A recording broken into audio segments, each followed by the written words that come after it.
Girlfriend ने ही मारा था अपने आशिक को।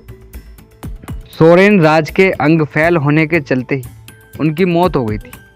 बाद में जांच में सामने आया कि उनकी गर्लफ्रेंड ग्रीष्मा ने उन्हें धीमा धीमा जहर देकर मारा था। ग्रीष्मा ने ऐसा करने से पहले रिसर्च किया था कि कैसे मारा जाए, पूरा प्लान बनाया था। ये सब पुलिस की जांच में सामने आया।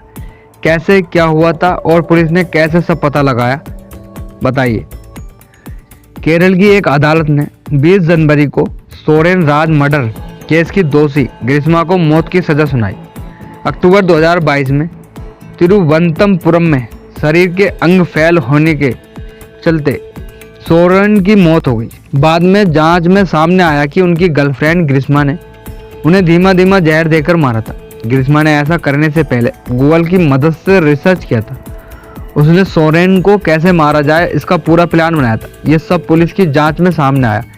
कैसे क्या हुआ था और पुलिस ने कैसे सब पता लगाया, आइए जानते हैं। इस रिपोर्ट के मुताबिक ग्रीष्मा ने अपने प्रेमी सोरेन राज को मारने के लिए इंटरनेट का इस्तेमाल किया था। उसने गूगल पर ढूंढा कि पैरासीटामोल और शाकनाशक को किस तरह से इस्तेमाल किया जाए कि वह मानव शरीर पर एक धीमे जहर की तरह असर करे। लेकिन ग्रीष्मा ने यह नहीं सोचा था कि यह सब डाटा गूगल पर रिकॉर्ड हो रहा है। 20 जनवरी 2025 को इस मामले पर सुनवाई हुई थी। सुनवाई के दौरान केरल कोर्ट के जज एम बशीर ने ग्रीष्मा को मौत की सजा सुनाई। कोर्ट ने यह भी कहा कि यह हत्या बेहद क्रूर तरीके से की गई है। आरोपी ने इस हत्या को अंजाम देने के लिए एक प्लान तैयार किया था। इसके लिए आरोपी ने कई दिनों तक पूरी बारीकी से काम किया। उसने इंटरनेट पर अलग अलग जहरों के बारे में रिसर्च की। साथ ही यह भी ध्यान में रखा कि कौन सा जहर मानव शरीर पर किस तरह से असर करता है। मामले की कार्यवाही में यह पाया गया कि ग्रीष्मा ने अपने बॉयफ्रेंड सोरेन राज को आयुर्वेदिक काढ़े में शाकनाशक मिलाकर पिलाया था। इस शाकनाशक ने धीमे जहर की तरह सोरेन को सेहत पर असर करना शुरू किया, जिसके कारण काढ़े को पीने के ठीक 11 दिन बाद सोरेन को अस्पताल में मौत हो गई। सोरेन को मारने के लिए ग्रीष्मा पहले भी कोशिश कर चुकी थी, लेकिन तब वह नाकामयाब रही। उसने जूस के एक गिलास में 50 पेन किलर की गोलियां मिलाई और सोरेन को वह जूस पीने की चुनौती दी। हालांकि जूस के कड़वे होने के कारण सोरेन ने उसे पीने से मना कर दिया था। इस कारण वह उस वक्त मरने से बच गया। रिपोर्ट के मुताबिक ग्रीष्मा सोरेन को 2021 में मिली। वे दोनों एक दूसरे को पसंद करते थे। इस बारे में उन दोनों के घर वालों को खबर नहीं थी। 2022 में ग्रीष्मा के घर वालों ने एक फौजी से उसकी सगाई कर दी थी, लेकिन फिर भी ग्रीष्मा सोरेन से मिलती रही।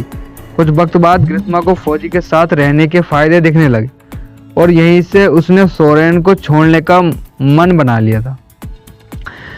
मामले की जांच अधिकारी ने बताया कि सोरेन को पास नौकरी नहीं थी, साथ ही वह पिछड़े क्रिश्चियन नादर समुदाय से आता था। वहीं ग्रीष्मा अपर कास्ट हिंदू नायर समुदाय से आती थी, इसलिए ग्रीष्मा शेरोन से पीछा छुड़ाना चाहती थी। इसके लिए ग्रीष्मा ने शेरोन की कई बार समझाया, पर शेरोन ने उसकी किसी बात पर विश्वास नहीं किया। ग्रीष्मा को डर था कि शेरोन उसकी फोटो वीडियो लीक कर देगा, इसलिए ग्रीष्मा ने उसे मारने का प्लान बनाया था। कोर्ट के डॉक्यूमेंट के अनुसार ग्रीष्मा ने जहर के बारे में गूगल पर रिसर्च की थी।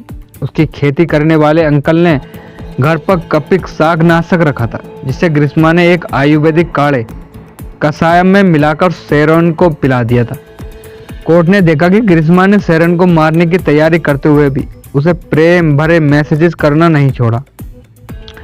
शेरोन को जहरीला काढ़ा पिलाने के बाद लोकल अस्पताल ले जाया गया। वहां से उसे government medical college Thiruvananthapuram shift कर दिया गया था। वहां के डॉक्टर शेरोन की बीमारी का कारण पता नहीं लगा पा रहे थे। उन्होंने देखा कि शेरोन की दोनों किडनियां फेल हो गई थी। शाकनाशक ने सोरेन के शरीर में कई अवशेष नहीं छोड़े थे। इस कारण डॉक्टर को शेरोन के खून में जहर के निशान भी नहीं मिले। आखिर पोस्टमार्टम की रिपोर्ट में शेरोन की मौत का कारण सामने आया। इस रिपोर्ट के मुताबिक शेरोन की मौत उसके दोनों फेफड़ों के फेल होने के कारण हुई थी। फोरेंसिक सर्जन ने बताया कि शाकनाशक जहर मानव शरीर पर इस तरह ही असर करता है। जहर के कारण शेरोन के पीनस से ब्लीडिंग हो रही थी और शेरोन को पूरे शरीर में भयंकर दर्द हो रहा था।